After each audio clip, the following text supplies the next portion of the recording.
Olá, seja bem-vindo ao canal Rede Voluntas Brasil. Nós estamos aqui para convidar você à compreensão de como deve encarar as formações e as leituras dos escritos que nós lemos neste canal. Os escritos são plenamente católicos, da Igreja Católica Apostólica Romana, principalmente nesses últimos tempos, que nós tanto precisamos entender os acontecimentos que estão acontecendo em nossa igreja. Por isso, nós queremos uma atenção especial para que você, ao entrar nos nossos vídeos, compreenda a tamanha seriedade com que nós levamos, né, os interesses de Jesus e os pensamentos de Jesus. Aqui nós lemos e realmente penetramos profundamente nas dores de nosso Senhor Jesus Cristo. Nós temos verdadeiramente uma intimidade com Ele e estamos buscando ajudar as pessoas que querem essa santidade de viver na vontade divina, ensinada por Deus, por Jesus Cristo, a serva de Deus, Luísa Picarreta, que foi acompanhada com muitos padres da Igreja Católica. E ela recebeu uma santidade, um dom para esses tempos muito importante, que é o de viver na vontade divina, que é totalmente diferente do que a igreja conheceu nesses 2000 anos. Não é seguir doutrina cegamente, regras cegamente, mas sim conhecer plenamente o coração de Jesus e obedecer os interesses de Deus para o aqui e agora, numa intimidade concreta, né, vivendo uma santidade que nunca existiu, só existiu na vida de Maria e de Jesus e da Luísa. Por isso nós estamos aqui ajudando as pessoas com vídeos longos, claro, explicando até mesmo as nossas vidas na divina vontade na prática, trazendo o conhecimento aplicado na nossa vida. Por isso nós narramos acontecimentos, parábolas, circunstâncias, para que a pessoa tenha facilidade de penetrar e interessar da forma correta pelos escritos. Uma pessoa que está na vontade humana, que é a grande chave, né, dessa santidade, é a pessoa renunciar à sua forma de pensar humano, sem Deus, né, para si mesmo, visando somente o seu próprio, né, bem pessoal. A pessoa que visa somente a sua própria salvação, a pessoa que visa somente a salvação da sua família, de poucas pessoas, ou somente dos católicos, essa pessoa está com o pensamento travado para o livro do céu, não consegue entender os escritos de Jesus.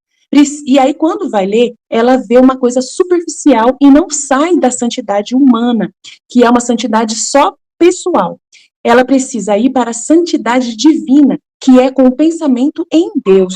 E nós queremos ajudar você a chegar lá, né, subir mais alto e conseguir ver as coisas com os olhos de Deus. Para isso, demora bastante o processo de purificação da sua mente. E nós estamos aqui para você, para te servir, para te trazer essa graça. Se você quiser contar conosco, é isso aí. Deus abençoe. Um bom vídeo para você. Em nome do Pai que me criou, do Filho que me resgatou e do Espírito Santo que me santificou.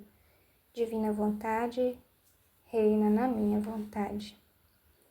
A Virgem Maria nos escritos da Luísa Picarreta. Primeira parte. Apresentada pelo Padre Pablo Martim.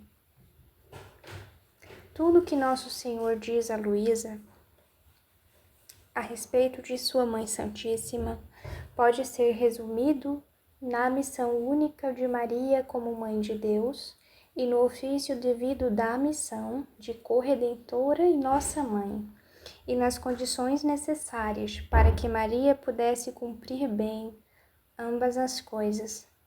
O Senhor explica isso a ela, a Luísa, para fazê-la entender seu próprio cargo como vítima e, portanto, a sua própria missão, igualmente única, para começar na terra o reino da vontade divina. Ou seja, tudo que Jesus explica sobre sua mãe é em função do que Luísa está recebendo e o que ela tem que fazer. Então é muito interessante, né, essa apresentação aqui do Padre Pablo, porque ele já começa dizendo, né, que através da missão da Santíssima Virgem Maria, Jesus quer mostrar a Luísa a missão dela, a função que ela deve cumprir dentro da divina vontade, né? Então, tudo que ele mostra, tudo que ele explica sobre a mãe dele, sobre a Nossa Senhora, é em função daquilo que a Luísa precisa realizar no reino da divina vontade, né? Então, a Nossa Senhora é como esse exemplo, né? Esse exemplo de criatura que foi usada, que foi um instrumento perfeito da divina vontade, né? Que ela conseguiu, então, colocar sobre a sua vida a vida do próprio Jesus, né? Então, Maria que pode dizer com toda propriedade aquilo que diz São Paulo, né? Já não sou eu que vivo, é Cristo que vive em mim, porque ela viveu perfeitamente o reino da divina vontade. Então, olhando para a missão de Maria, né, para aquilo que ela foi para Deus, a função que ela cumpriu e que cumpre nesse reino da divina vontade, a gente consegue entender também como que Deus quer agir conosco, né? E ao longo dos escritos também a gente vai ver como é a Virgem Maria com relação a Luísa, e mais ou menos como ela é também com relação a nós, né, nesse processo. Então, é isso que o padre quer falar nesse primeiro parágrafo. Vamos ler adiante. Para compreender plenamente o sentido de fé de Luísa, antes de lermos as suas páginas, assistamos a este inocente diálogo de amor entre Jesus, a Mãe do Céu e ela. Então, esse é um trecho que está no volume 10, capítulo 38, de 19 de outubro de 1911. E aí a Luísa diz assim: sinto que só amo a ele, tanto que sem ti, ou seja, sem a Mãe do Céu, eu sei estar, mas não sei estar sem Jesus. E tu não te desgostas por isso, não é verdade? Pergunta ela a Nossa Senhora. Porque você sabe e quer isso, que entre todos eu ame mais a Jesus. Então a Luísa, né, de forma muito simples, muito inocente, ela diz a Nossa Senhora, né, que sem a Nossa Senhora ela sabe estar, mas sem Jesus ela não sabe estar. E é verdade, né, porque no livro do céu a Luísa fica o tempo inteiro pedindo a presença de Jesus, pedindo, né, a privação dela, a dor maior do coração dela era essa privação de Jesus. Então, durante a privação dela, ela, né, ficava ali suspirando por Jesus, pedindo Jesus o tempo inteiro no coração dela. Então, ela não sabia estar sem Jesus de forma nenhuma. Aí é engraçado que ela diz assim: mas mãe, a senhora não fica brava com isso não, né? A senhora não se desgosta com isso não, né? Imagina, porque a senhora quer que eu ame mais a Jesus, né? Acima de tudo e de todos, e isso é bem verdade. Então, na divina vontade, a gente não sente assim desconexo, né? A gente não sente Jesus que está desconexo de Nossa Senhora, Nossa Senhora que está desconexa de Jesus. Não existe isso na divina vontade, né? Porque eles são uma só vontade, eles são a mesma vontade. Então, se um está operando, o outro também está operando, né? Então, essa consciência ela é muito forte, ela é muito viva para nós na divina vontade de que isso acontece, né? Então, Nossa Senhora não se sente excluída, né? Porque a Luísa disse isso, porque a Luísa falou isso, né? Porque ela é uma só vontade com Jesus, né? Então, ela se sente honrada também como rainha quando a Luísa ama Jesus, entendeu? Quando a Luísa faz esses atos de amor por Jesus, Nossa Senhora não se sente excluída de forma alguma, né? Também assim, né, quando nós, os filhos da Divina Vontade, né, fazemos algum ato de louvor à Santíssima Virgem Maria, Jesus também não se sente bravo com isso, né? Não, porque eles são uma só vontade, né? Eles são uma só vontade. Então, esse ato, né, que a gente realiza na Divina Vontade, né, de louvor a Nossa Senhora, né, de amor a Jesus, enfim, tudo percorre na Divina Vontade. Então, é como se percorresse nas veias deles, né?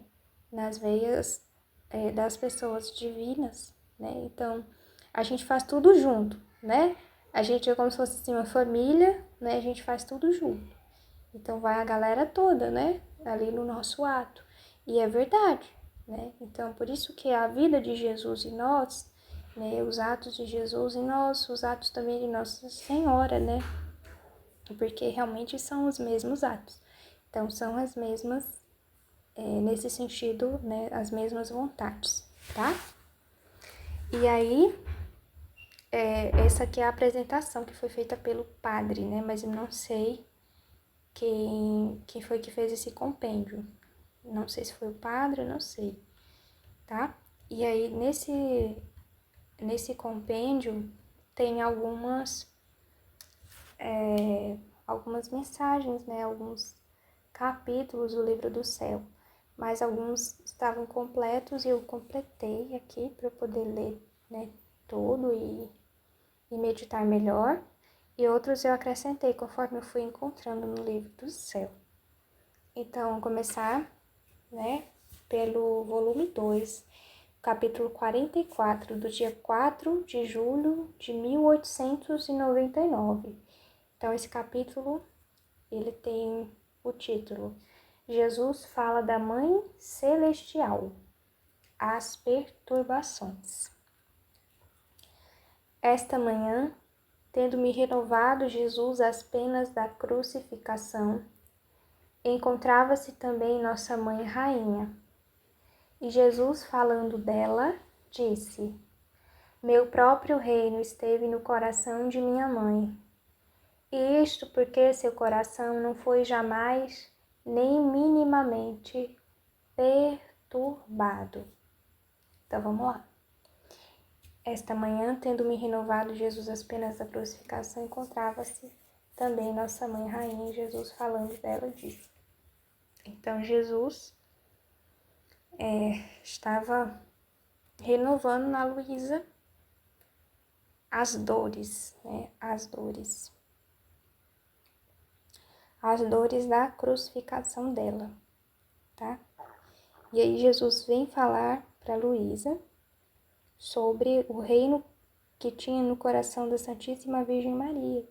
E ele diz que esse reino, que é o reino da divina vontade, ele só conseguiu repousar no coração de Maria porque era um coração que não tinha perturbação. Então, Jesus não consegue repousar numa mente perturbada.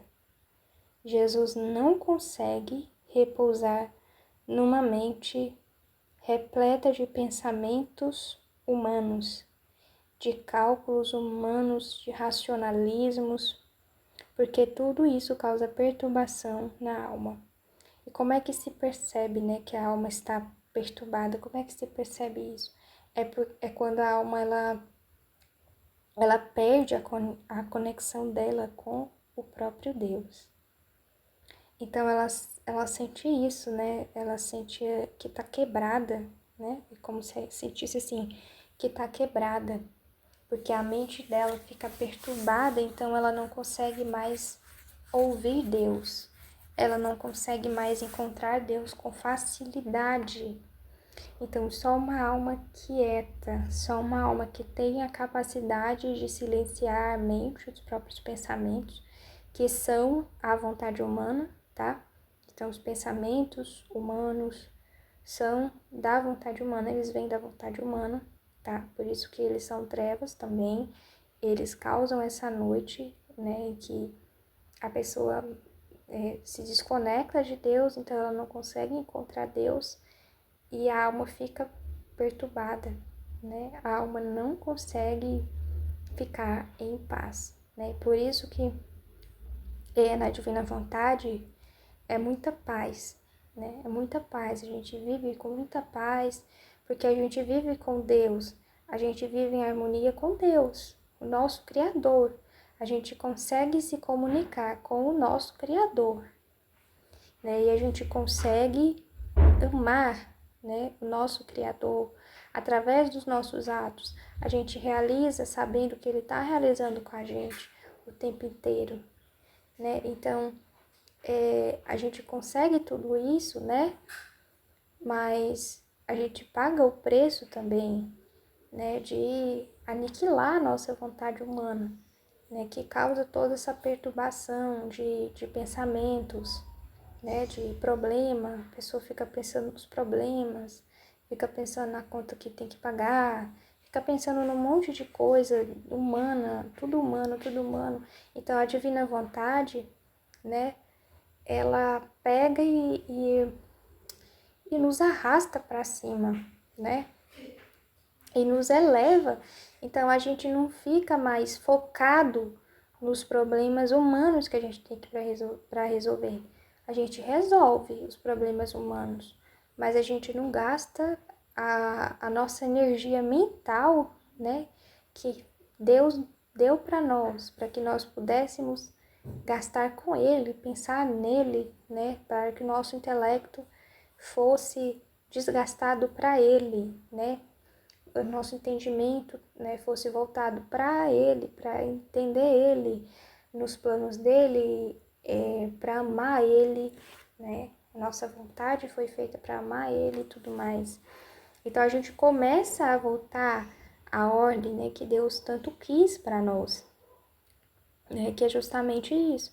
Então, é claro, a gente resolve os problemas humanos, a gente, né, paga as contas, a gente faz o que tem que fazer, cumpre os deveres, mas a gente faz tudo porque é a vontade de Deus. A gente não se coloca ali, né? Não faz questão de estar, entendeu?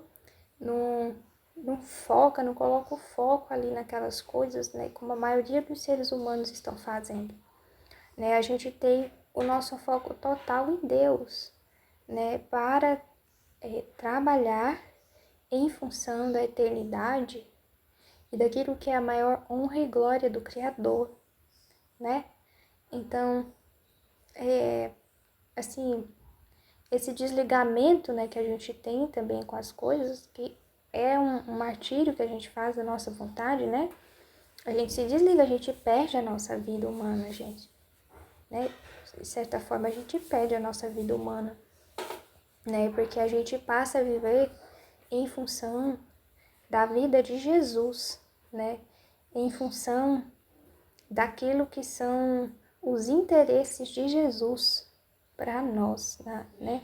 E assim, para nós como humanidade, não é para nós no sentido pessoal da palavra, né? Mas para nós no sentido humanidade, né? Porque Deus quer realizar grandes obras, né? Universais e eternas por meio de nós, dos nossos atos, né? Por mais que a gente não percebe, a gente não percebe mesmo, né?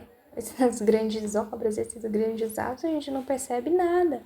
Nossa vida é muito simples, né? Mas Deus considera profundamente uma alma que morre para sua vontade humana, né?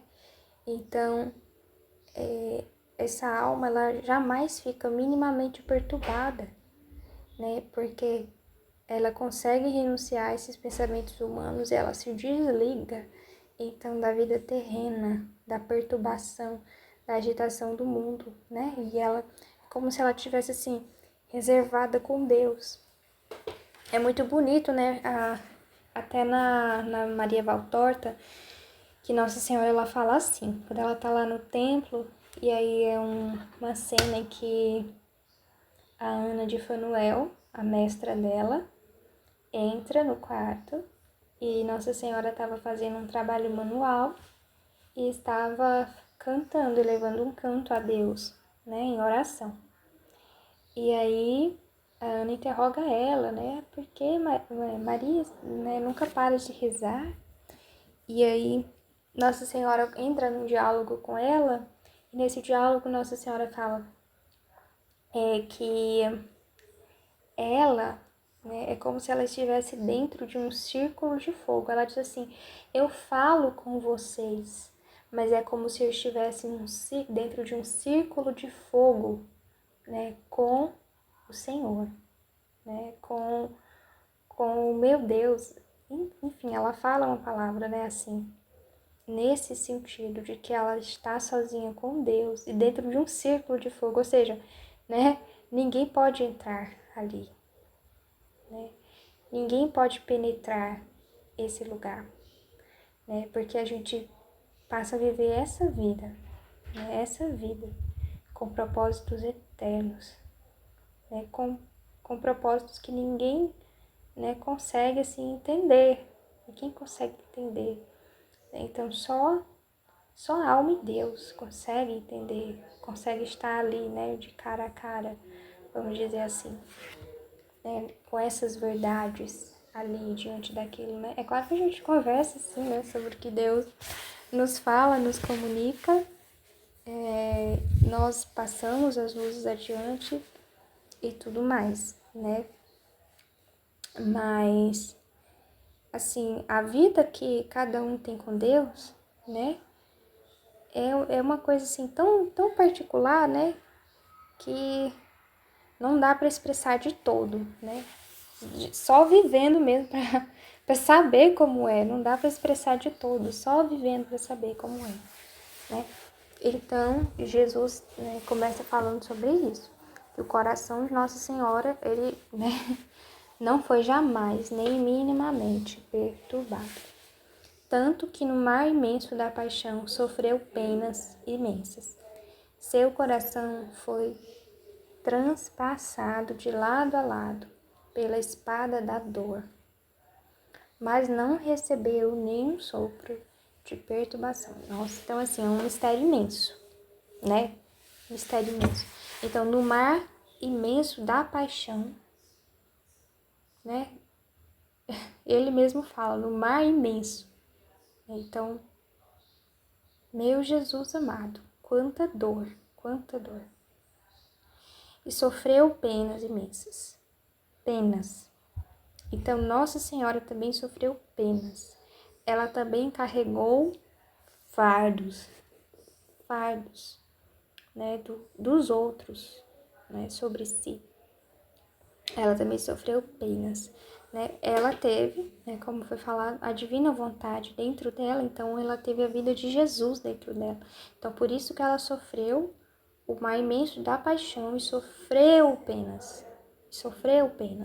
imensas, imensas, né? Por causa da vida da divina vontade dentro dela, que fez ela repetir a vida de Jesus, vamos dizer assim, né? Fez ela viver a vida de Jesus, a vida do Cristo, né? Na pele dela, né? Então, na humanidade dela, nesse sentido, tá?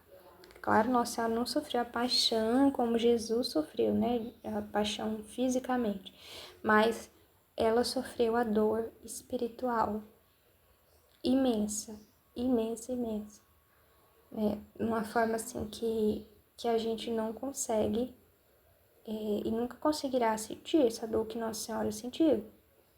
Nunca. E olha que a gente, né, assim, a gente sente muita dor quando a gente para meditar na paixão de Jesus, ou então a gente vê algum pecado, né, que assim, dói o nosso coração, dói muito, mas, né, não chega, né, nem minimamente na dor que ela sentiu.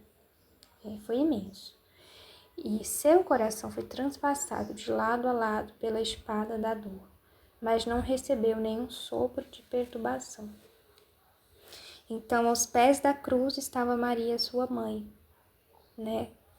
Então, no mais profundo do coração da Santíssima Virgem Maria, há a paz, sabe?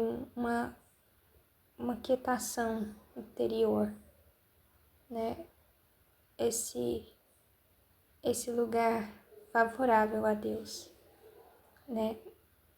Esse lugar totalmente vazio de si mesmo, né? Porque se Nossa Senhora ela fosse uma mãe humana, uma mãe com atitudes humanas, né?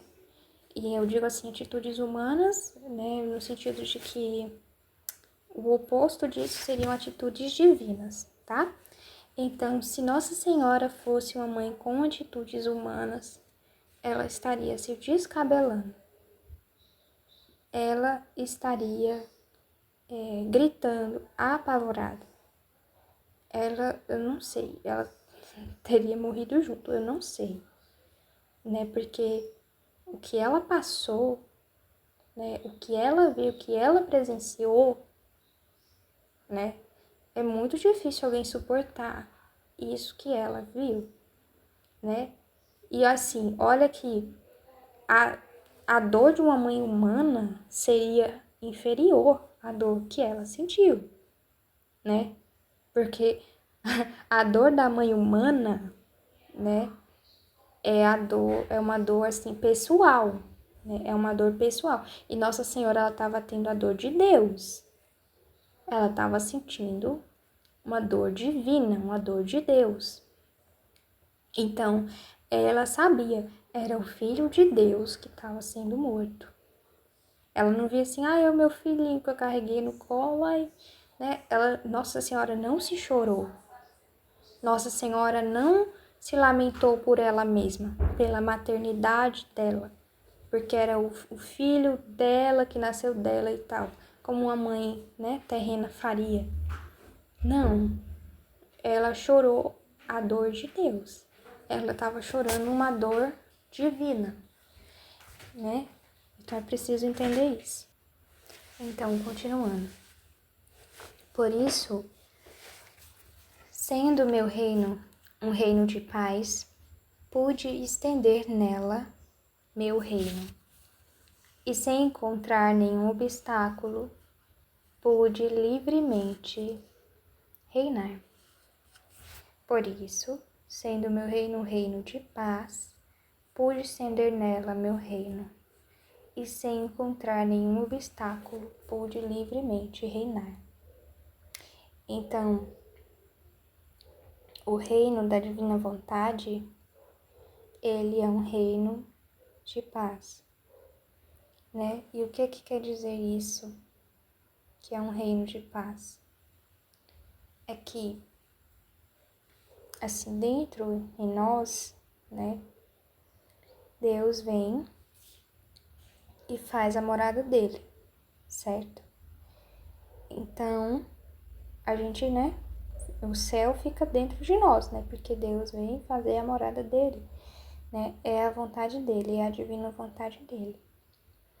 E essa harmonia que a gente vive com Deus, né, dentro de nós, com o céu dentro de nós, então cria em nós esse reino de paz, certo? Então a nossa alma, ela fica em paz. Então, por mais que a gente passe, né, como é que se diz? Por alguns testes mesmo que Deus pode enviar, né, algumas cruzes, né, que a justiça pode nos mandar, né, algumas coisas, né, que são próprias da vida na divina vontade também, né, que são as cruzes, que são esses testes que Deus nos permite passar.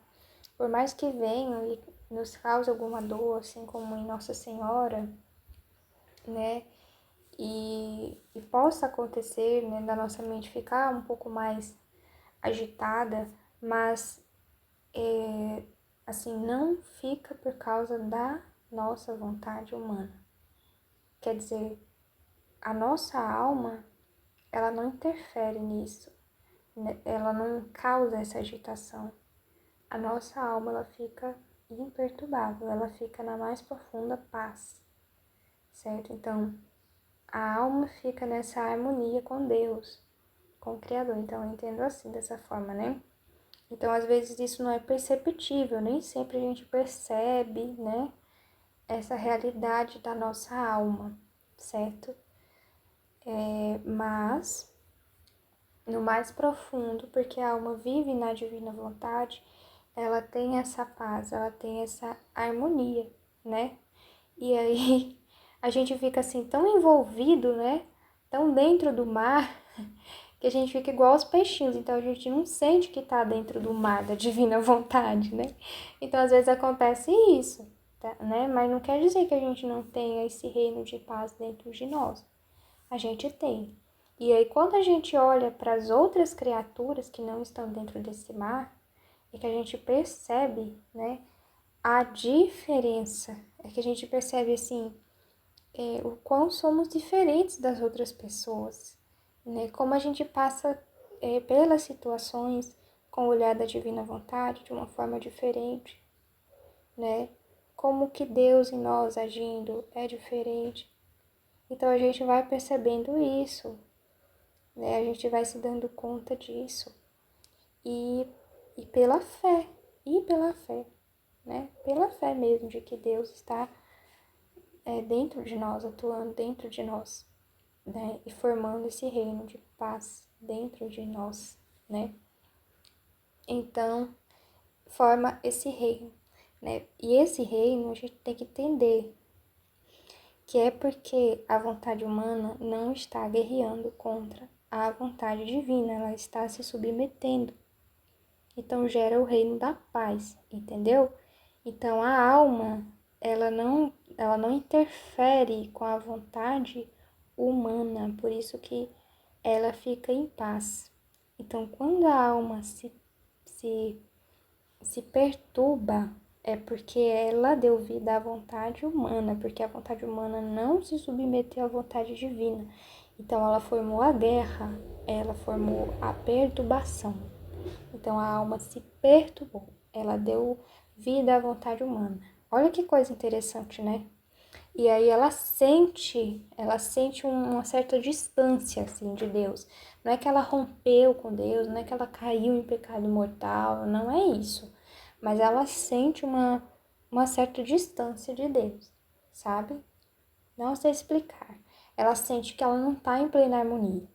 Mas a partir do momento que ela volta, né, que ela se submete novamente à vontade humana dela, à vontade divina, né? Ela se esquece de si, às vezes é simplesmente porque ela lembra que existe. Às vezes acontece isso, né? A pessoa, né, lembra que existe, né, e acaba dando vida à vontade humana.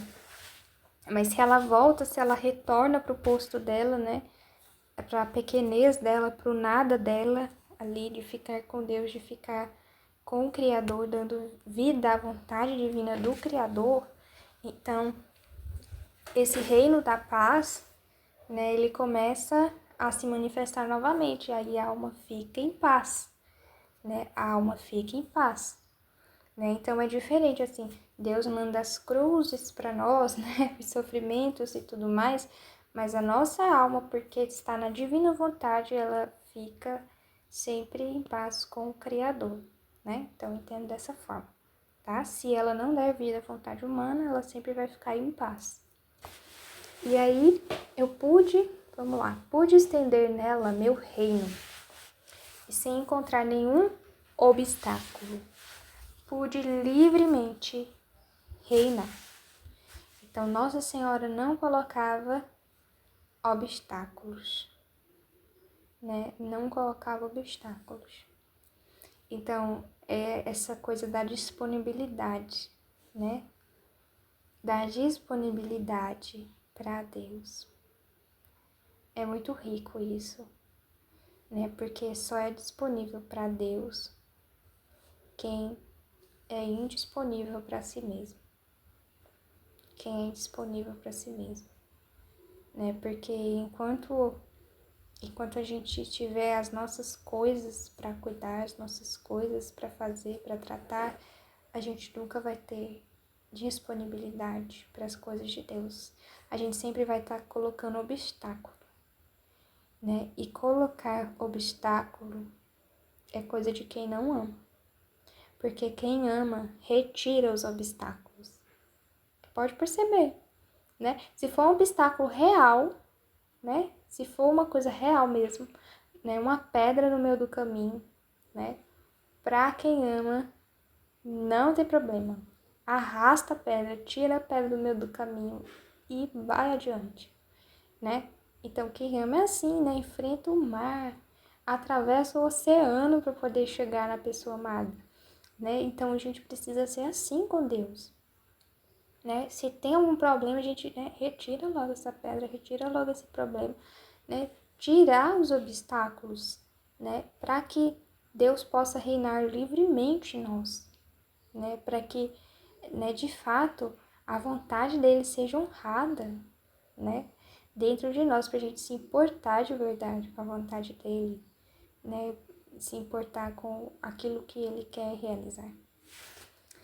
Tendo vindo Jesus mais vezes e vendo-me toda cheia de pecados, disse-lhe: Senhor, meu Jesus, sinto-me toda coberta de chagas e pecados graves. Ah, peço-te, tem piedade desta miserável. Então aqui é a Luísa falando, né? E Jesus falou: Não temas, que não há culpas graves e, além disso, deve-se ter horror da culpa, mas não se perturbar, porque a agitação, de onde quer que venha, jamais faz bem à alma. Então, é importante isso aqui que Jesus falou, né? Não temas, Jesus falou para Luísa, não temas, que não há culpas graves. Então, primeiro que a Luísa, ela aumentou as coisas, né? E Jesus não gosta disso, Deus não gosta disso, né? As pessoas pensam que, eu sou miserável, sou um pecador, né? E acha que, né, tá sendo humildíssimo com isso, não sei nem como é que fala. Mas acho que tá, assim, altíssimo grau de humildade, né? Porque tá batendo no peito, dizendo, eu sou pecador, eu não presto e tal, né? Mas não é assim, não é dessa forma. Porque Deus, gente, é a verdade, né? Jesus, ele falou, eu sou a verdade, o caminho e a vida. Então, Jesus é a verdade, Deus é a verdade. Então, o humilde é aquele que vive na verdade, certo? Então, a verdade é aquilo que é, tá? Então, se eu tenho culpa grave, eu preciso confessar a minha culpa como sendo grave. Se a minha culpa não é grave, né? Se eu tenho um pecado venial, por exemplo, eu tenho que confessar, né, que eu tenho um pecado venial. Não posso querer aumentar, dizer, nossa, foi gravíssimo, né? Pecado grave, eu não posso comungar, né? Isso é horrível, assim, isso é uma ofensa, né? Assim, a pessoa que deixa de comungar por causa de um pecado venial, né, é uma ofensa gravíssima que está fazendo a Jesus, né? Dói tanto no coração de Jesus, né? As pessoas escrupulosas, né? Elas não vivem na verdade, então é uma dor pro coração de Deus, né? Porque eles vivem na mentira, eles não vivem na verdade, né? Eles não conseguem enxergar as coisas tal como as coisas são de fato, né? E eles distorcem até mesmo aquilo que Deus é, né? Porque na visão deles, Deus é uma coisa, mas Deus na verdade é outra. Deus pensa diferente. Deus pensa diferente, né? Então, Jesus começa logo dizendo: Não temas, que não há culpas graves. E além disso, deves ter horror da culpa. Olha o que Jesus está falando. Mas não se perturbar, porque a agitação, de onde quer que venha, jamais faz bem à alma. Então, Jesus está dizendo para Luísa que ela deve ter horror da culpa, né? Porque nesse caso, a Luísa está sendo escrupulosa. A Luísa, ela não estava com pecado grave, né? Não era coisa grave, não. Devia ser até defeito, acho que não era nem pecado. Devia ser defeito, né? E ela se sentindo culpada. O que é que acontece? A pessoa que se sente culpada, ela fica olhando para ela mesma e ela não consegue dar passos adiante. Ela se sente desencorajada para ir ao encontro de Deus. Ela nem sequer consegue olhar para Deus, primeiramente.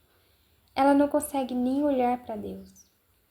E uma pessoa que não olha para Deus, ela, né, ela paralisa, ela, né, porque a gente olha para Deus, a gente, né, com os olhos da fé, olha para Deus, e aí a gente quer alcançar Deus, né, que é lindo e maravilhoso.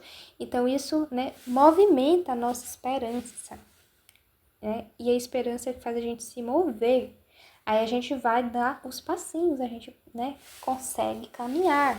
A gente consegue caminhar, mas a gente precisa olhar para Deus, para poder desejar a Deus, para poder, né, com a nossa vontade, né, direcionar, né, essa nossa vontade para Deus, desejando Ele. Então, se a gente fica só olhando para si mesmo, só olhando para si mesmo, não consegue de forma nenhuma caminhar em direção a Deus, né? Então, fica aquela pessoa paralisada. Então, Jesus está falando isso para Luísa, porque ela não pode olhar para si mesma, né, na divina vontade. Então, é muito importante isso, né? Na verdade, aqui é o volume 2, né? É o volume 2. Então, Jesus ainda nem explicou isso para Luísa, acredito, né? Explicou não. Mas ele já está preparando o caminho, né? Ele já está preparando ali o terreno, né? Então, ele tá advertindo, dando essa advertência para ela, né? Dela ter horror da culpa, né? Então, se ela errou, ela precisa pedir perdão, né? Mas ela precisa confiar em Deus e seguir em frente, né? Reconhecer, né, a culpa dela do tamanho que é de verdade, né?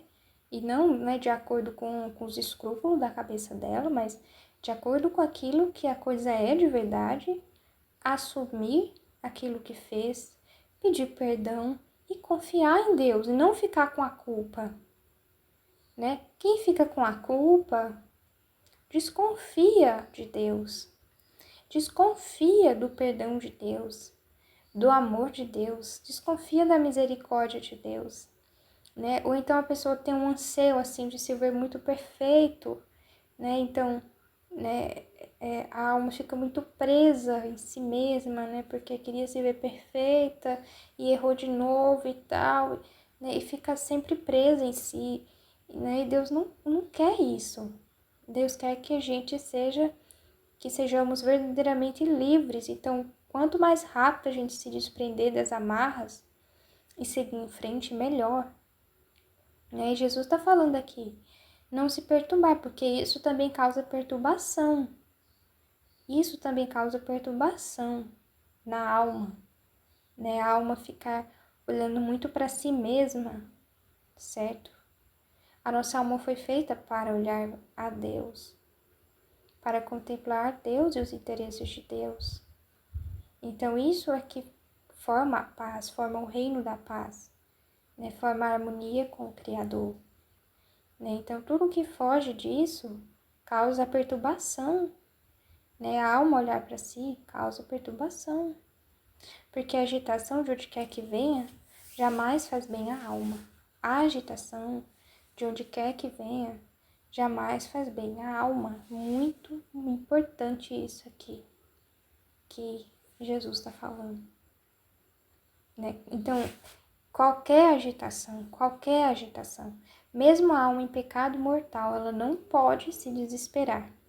Ela não pode se agitar. Ela precisa confiar na misericórdia de Deus, procurar um padre, se confessar.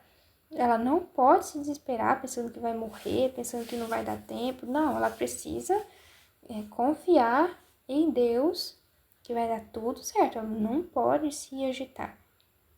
Porque Jesus que está falando aqui, que é um veneno para a alma. Jesus está dizendo, não faz bem à alma. E se não faz bem à alma, faz mal, né? Se não faz bem à alma, faz mal. Se não é remédio, é veneno. Então vai envenenando a alma, né? Vai assim, de certa forma, matando a alma, e é verdade, né? Só quem já sofreu com escrúpulo, né, ou já viveu, assim, essas perturbações da vida espiritual, né, antes da divina vontade, sabe, né, como é real isso, de que, né, a alma não fica bem. Não fica bem, de verdade, né? A alma que tá sempre agitada, né? Se culpando, se massacrando, sabe? Assim, não fica bem, né? É uma alma muito triste, assim. E é lamentável, né? Saber que tem almas que são desse jeito, que ainda estão, né, nessa prisão, né? Nessa ignorância. Depois acrescentou: minha filha, tu és vítima como eu. Faz que todas as tuas obras resplandeçam com as minhas mesmas intenções, puras e santas, a fim de que, encontrando em ti a minha imagem, possa livremente derramar o influxo das minhas graças, e adornada assim, poderei oferecer-te como vítima perfumada ante a divina justiça. Então, tá vendo? Jesus pegou e instigou ela a olhar adiante, né? Então, veja, né? Minha filha, tu és vítima como eu. Já tá, né, assim, mudando o direcionamento do olhar dela, né? Tirando ela da visão de si mesma e colocando ela para olhar para ele, né? Tu és vítima como eu, né? Então, olhe para mim, preste atenção em mim, você vai ser o meu reflexo, preste atenção em mim. Aí ele diz: faz que todas as tuas obras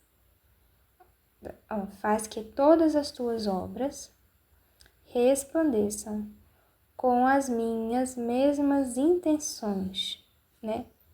Então, né, ande depressa, né? Se apresse, faz com que todas as tuas obras resplandeçam, né? Com as minhas mesmas intenções, com as mesmas intenções de Jesus. Então, observe Jesus, foque em Jesus, naquilo que Ele quer. E as intenções de Jesus são puras e santas. E aí ele fala: a fim de que, encontrando em ti a minha imagem, possa livremente derramar o influxo das minhas graças. E adornada assim, poderei oferecer-te como vítima perfumada ante a divina justiça. Então, Jesus, né, tá dando uma outra visão para Luísa, né, que é a solução para ela sair desse estado dela lastimável, né, desse complexo de culpa. Né? Ela é como se fosse assim, ressignificar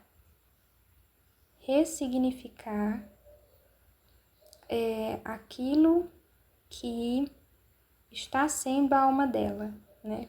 Vou dizer assim, né? Então, ela pegar um novo rumo, né? Se ela errou até aqui, então, né? Pegar um novo rumo, uma nova direção, né? Olhando para Deus, focando em Deus, esquecendo de si mesma, né? Então, esse foi o caminho que Jesus deu para Luísa seguir, para ela poder assimilar, né? Assimilar, então, essa vocação, vou dizer assim, que ele deu para ela, né? De ser uma alma vítima, né?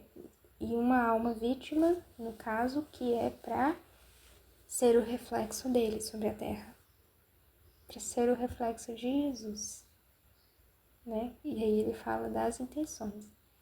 As obras respondessem com as minhas mesmas intenções, puras e santas.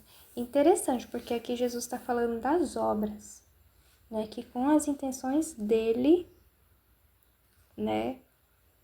Vai dar a Luísa essa condição de vítima perfumada ante a divina justiça. Então, Jesus não está pedindo nada de extraordinário. Interessante, né?